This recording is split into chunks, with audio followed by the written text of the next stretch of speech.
Oke, ini merupakan suatu video profil selama saya melaksanakan KKN.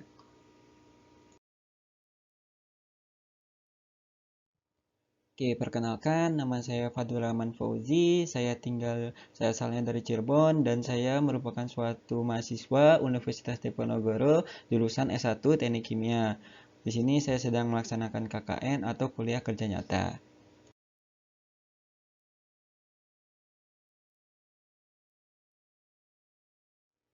Apa sih itu KKN? KKN atau kuliah kerja nyata merupakan suatu kegiatan intrakurikuler yang memadukan pelaksanaan Tridharma perguruan tinggi dengan metode pemberian pengalaman bekerja dan belajar kepada mahasiswa dalam kegiatan pemberdayaan masyarakat. KKN ini didasari pada Undang-Undang Republik Indonesia Nomor 20 Tahun 2003 tentang Sistem Pendidikan Nasional pada pasal 20 ayat 2 yang menyatakan bahwa perguruan tinggi berkewajiban menyelenggarakan pendidikan, penelitian, dan pengabdian masyarakat.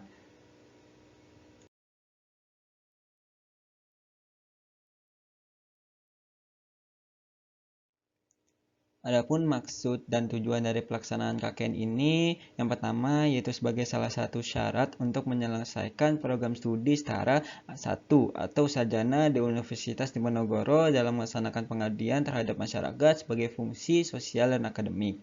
Yang kedua, yaitu sebagai implementasi dari pelaksanaan Tridharma perguruan tinggi, yaitu pendidikan dan pengajaran, penelitian, serta pengabdian kepada masyarakat.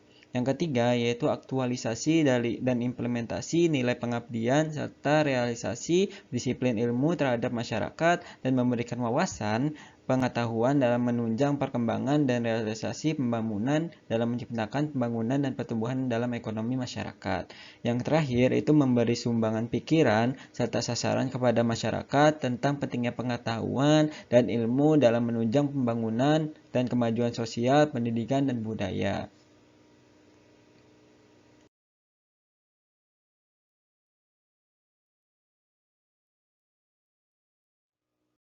Dalam pelaksanaan KKN atau kuliah kerja nyata, di sini saya ditempatkan di Kelurahan Jatisari, Kecamatan Mijen, Kota Semarang. Jatisari merupakan salah satu kelurahan yang berada di Kecamatan Mijen, Kota Semarang, dan Provinsi Jawa Tengah. Kelurahan Jatisari memiliki lahan yang luas, di mana sebagian besar lahan dimanfaatkan untuk perkebunan dan sawah. Sebagai daerah agraris, sebagian warga Kelurahan Jatisari mendapatkan sumber mata pencariannya dari sektor perkebunan dan pertanian, sehingga potensi agrikultur memiliki andil yang sangat besar dalam perekonomian penduduk atau warga setempat. Adapun batas-batas wilayah Kelurahan Jatisari yaitu sebelah utaranya itu ada Kelurahan Wonolopo, sebelah timurnya ada Kelurahan Tambangan, sebelah selatannya ada Kelurahan Cangkiran, sebelah baratnya ada Kabupaten Kandal. Kelurahan Jatisari juga sudah memiliki prasarana pendidikan yang cukup baik, yang cukup lengkap, akses menuju tempat yaitu jalan aspal yang sangat lancar dan tidak rusak. Lalu prasarana publik lainnya seperti balai desa, masjid, dan musola itu juga ada dan terjaga dengan sangat baik.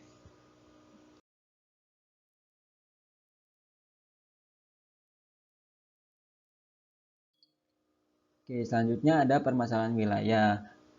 Permasalahan wilayah yang ada di daerah Kelurahan Jatisari. Yang pertama itu ada daerah Kelurahan Jatisari merupakan suatu daerah pemukiman yang ada di Kota Semarang, di mana di daerah ini banyak sekali aktivitas penduduk. Aktivitas penduduk yang cukup banyak ini menimbulkan adanya potensi penularan COVID-19 antar sesama penduduk. Yang kedua, itu ada warga desa Jatisari masih memiliki tingkat kesadaran yang rendah terhadap pelaksanaan protokol kesehatan seperti tidak menggunakan masker, tidak mencuci tangan secara berkala, seperti itu.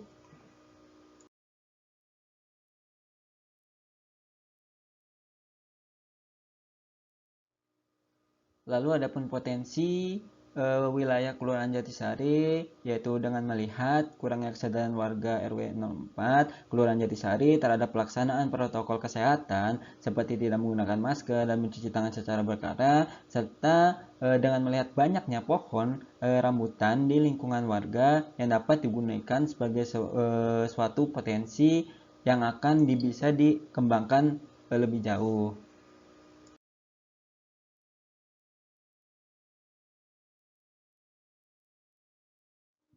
Oke, berikut ada program-program yang akan saya laksanakan selama KKN ini. Program tersebut dibagi menjadi dua. Ada individu, ada kelompok, di mana individu meliputi dua program dan kelompok meliputi dua program.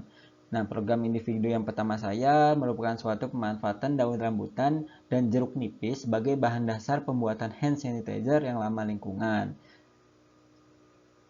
Seperti yang digambar, saya membuat hand sanitizer sendiri. Dari bahan dasar pembuatannya itu daun rambutan dan jeruk nipis. Lalu yang kedua, adanya infografis dan sosialisasi cara mencuci tangan yang baik menurut WHO. Lalu yang ketiga, adanya sosialisasi pentingnya masker, vaksinasi, dan cara penanganan berita hoax terkait COVID-19. Lalu yang terakhir, itu ada sosialisasi pencegahan dan penanggulangan bahaya narkoba. Nah, di sini untuk program 1 dan 2 itu merupakan suatu program individu, dan yang program 3 dan 4 merupakan suatu program kelompok.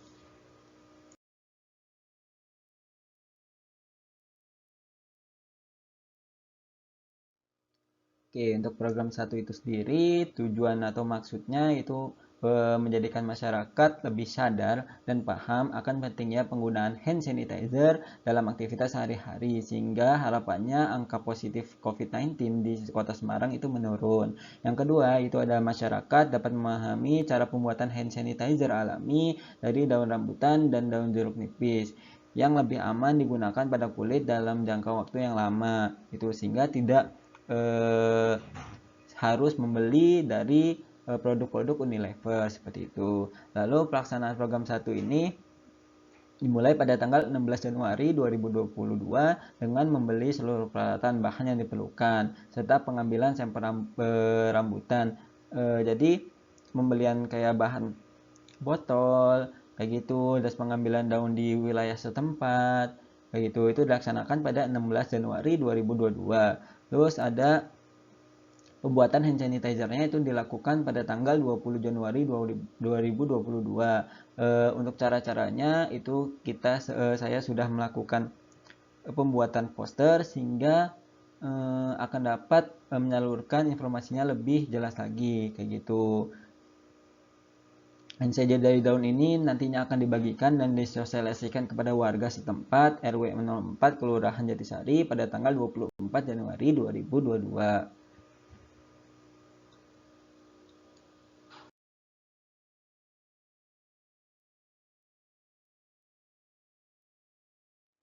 Oke, untuk selanjutnya ada program 2, yaitu cara mencuci tangan yang baik menurut WHO. Tujuan atau maksud dari program kedua ini adalah masyarakat yang semula abai terhadap protokol kesehatan dapat meningkatkan kesadaran akan pentingnya mencuci tangan, menggunakan baik itu menggunakan sabun ataupun menggunakan hand sanitizer. Yang kedua, yaitu masyarakat dapat menerapkan 5M dan cara cuci tangan yang baik dan benar sesuai dengan rekomendasi dari WHO. Lalu yang ketiga, yaitu masyarakat umum dapat menonton penyuluhan secara online serta mampu mendapatkan manfaat dari materi yang akan disampaikan. Nah, pelaksanaan program kedua ini dimulai pada tanggal 27 Januari 2022 dengan melakukan studi pustaka mengenai cara pencuci tangan yang baik dan benar menurut WHO. Lalu kegiatan sosialisasi dan pembagian infografis kepada masyarakat RW 04 Kelurahan Jatisari dilaksanakan pada tanggal 1 Februari 2022.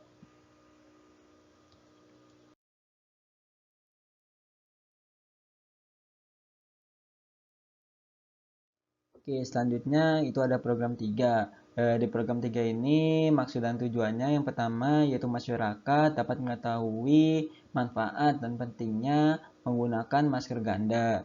Yang kedua yaitu masyarakat dapat mengetahui bahaya pembuangan masker sekali pakai yang tidak tepat dan dapat melakukan pengolahan masker sekali pakai dengan tepat. Yang ketiga yaitu masyarakat mengetahui pentingnya melaksanakan vaksinasi sampai tuntas atau 2 dosis. Atau mungkin sekarang selanjutnya itu ada booster, sehingga dosis ketiga. Lalu ada yang terakhir itu masyarakat mampu memilah informasi yang ada di berita media online dengan tepat dan bijak. Karena sekarang media online itu merupakan suatu media yang mudah sekali dicari informasinya. Sehingga banyak sekali media-media online yang hoax tentang berita-berita yang terkait vaksinasi, masker, dan lain-lain.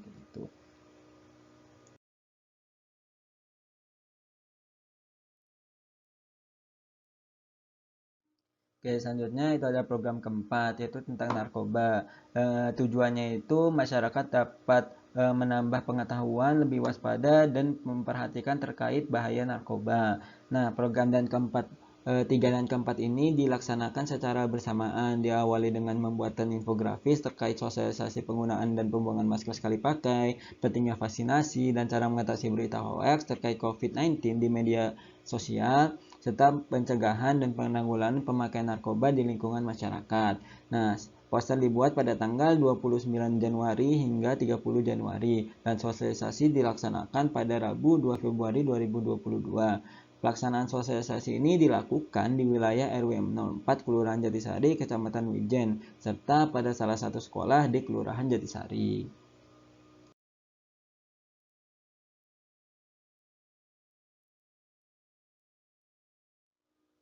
Berikut merupakan suatu testimoni dari warga dan video-video pada saat saya melakukan sosialisasi kepada warga.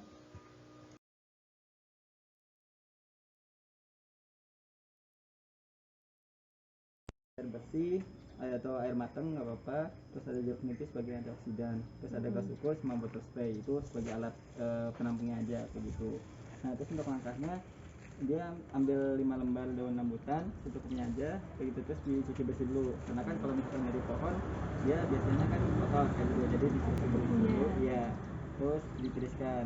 Nah, habis itu dipotong menjadi ukuran yang kecil, pakai gunting aja nggak apa-apa kayak gitu.